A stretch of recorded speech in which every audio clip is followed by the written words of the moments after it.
We loved Aretha Franklin, but the feeling wasn't always mutual until he threw her over for me. You say, what?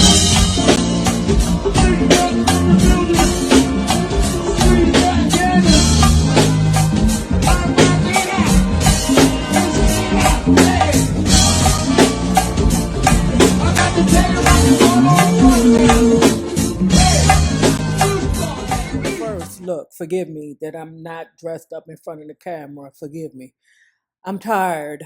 I had a 4-day work week, plus, on top of that, all my self employment tasks that I had to take care of, including, packing and shipping things for uptopbeauty.com and reading and editing the current book that we're on right now. Now, don't forget, guys, it's very important for us that we promote our book club. So please remember to go to uptopbeauty.com and grab our tote because we've been reading with Uptown NayRob. Only sisters can do that. Our 15th studio album was helmed by the talented Peter F. Wolf, an Australian composer, writer, and producer. Peter had turned out major hits with Starship, The Commodores, Wang Chung, Go West, Heart, and Patti LaBelle. It seemed like a solid bet to put us back on top. We recorded 10 tracks at his Simi Valley recording studio sometime in late 1992. A little over a year later, the place was disseminated in the Northridge earthquake. But then I was starting to feel something rumbling on my own. Before Mike entered the picture, I considered my childbearing years over and figured the only time I'd ever set foot in a maternity ward again would be to visit someone else. Child, you know how you ladies do. Once you see fit, you husbands will go and get your old tubes tied. So Ruthie did that also. Okay. But now she looking funny at her husband. Maybe I can get it right this time. We tried twice at in vitro fertilization and nothing. We searched for a donor who was young, black, and somewhat resembled me. We wanted her to be tall, slender, healthy, and educated. The shots made me very emotional. It was like going through PMS and menopause at the same time. I was living in hormone hell, and poor Michael was dragged along on the bumpy ride. Then, Christmas in 1992, that woman got pregnant. You hear me? And this is a pause, okay? This is the pause that I need to understand. Like, I find that when you come across men who have had children, in their earlier years, and they didn't do it right, okay? And then later on, let's say 20, 30 years later, because them ninjas can drop seeds up until they die. What I find is like men who end up having children in their late 40s and their 50s, those children, they do it right, okay? They end up being the father that they felt like they should have been. Now, because we're women, we're just nurturing human beings, period. Some of us, we get it wrong, okay? Some of us don't do it right. Ruthie didn't do it right.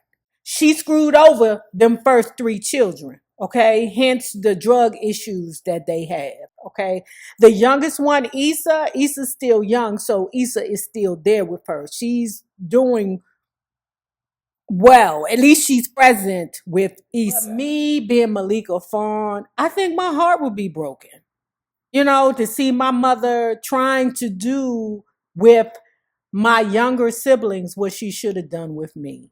I would be heartbroken. Now, I'm not saying I would let it destroy me, but it would be a wedge between me and my younger sibling and my mother. Like, people be tripping over Beyonce not claiming or taking care of her youngest half, what is that, brother? or sister, whatever it is. Anyway, you know, her father, Matthew, knows. And ooh, y'all, how many of y'all think that Miss Tina gonna go back to Mr. Matthew? I do. Because she broke up with that fine ass, I think his name Richard somebody, but she broke up with him. Or he done got on her nerves, or she done got on his nerves, whatever the case may be. Okay, Miss Tina is okay. I'll be okay. I'm still Beyonce mammy. Y'all, I think that Beyonce mama want to go back to Matthew Knowles. I do. Y'all gonna be mad at me, but I mean, Beyonce's half brother is like, yeah, I'm in my feelings because Beyonce don't want no parts of me. I don't know if Beyonce is supposed to be obligated to want a part of her half brother. I don't know.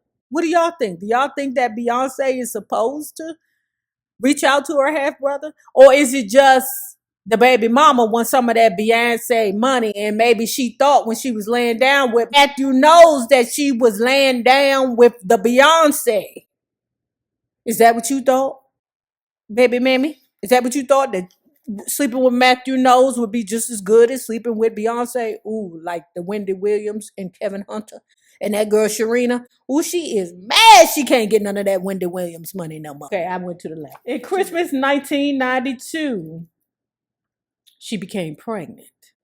Okay, with twins. You hear me? I asked my husband to help me be the parent I wish I had been for Fawn, Malik, and Issa. That would hurt my feelings. I'm sorry. I'm so sorry. I don't know how I would feel. Meanwhile, Mike and Sandy Gallen were spending lots of time together at the gym. Mike was training him, and he told me that during their workout sessions, Sandy was constantly on his cell phone working on music deals and promoting his clients.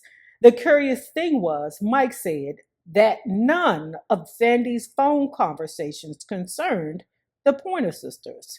Mike wasn't trying to meddle, but he was on Team Pointer, and it was obvious to him that we were not very high on the list of Sandy Gallen's top priorities.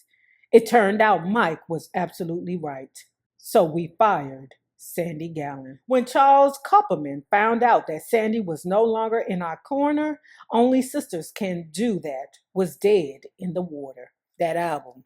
Clearly, Koppelman was just using the Pointer Sisters to gain entry to Gallen's higher profile clients. Yikes. My situation drew international attention because I was a 47-year-old celebrity having twins, which was unheard of at the time. It was also a high-risk pregnancy. We were profiled on Entertainment Tonight, Good Morning America, Sally Jesse Raphael, and The Joan Rivers Show, and in a host of publications. On July 17th, 1993, I gave birth to a 4-pound, 11-ounce boy, Connor, and daughter, Allie, who weighed 3 pounds, 12 ounces. They were 9 weeks premature and delivered by cesarean section. Because of their low birth weights, Connor remained in the hospital for about a week, and Allie a couple of weeks longer. It tore me up having to leave my babies behind. I was in emotional knots and called the nurses every morning as soon as I awoke to check on my children. I was especially worried about Ollie because she was so tiny. It was always a scary call to make. I drove to Rhode Island every other day to breastfeed her. Even after they were both home, Connor and Allie wore heart apnea monitors for 8 months until they were officially declared out of the woods. The necessity of extended monitoring of the twins' health and our satisfaction with the quality of the professional care they were getting made our decision to stay put in Massachusetts a no-brainer. My mother-in-law, Mary Sales, was a godsend.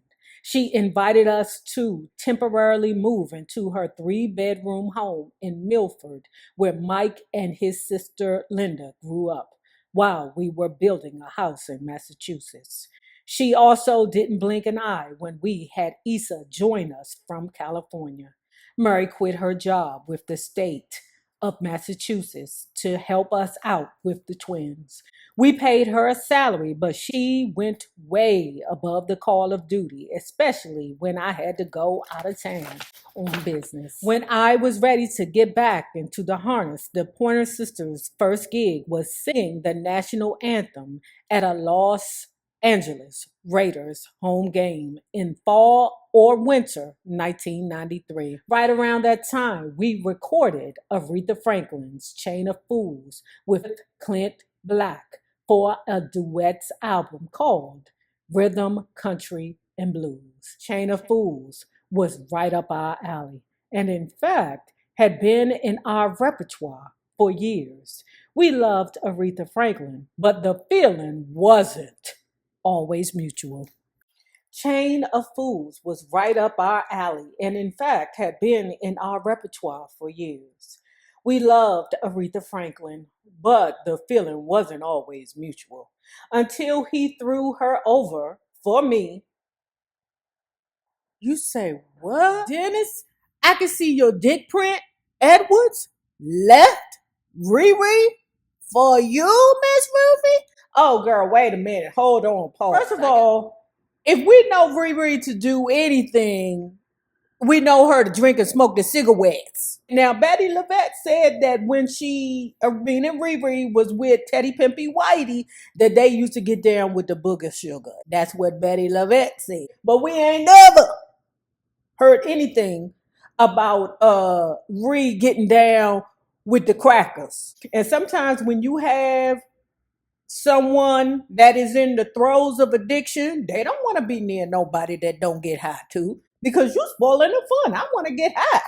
So they end up leaving the person they're with to go be with somebody that gets high. That would be you, Miss Ruth.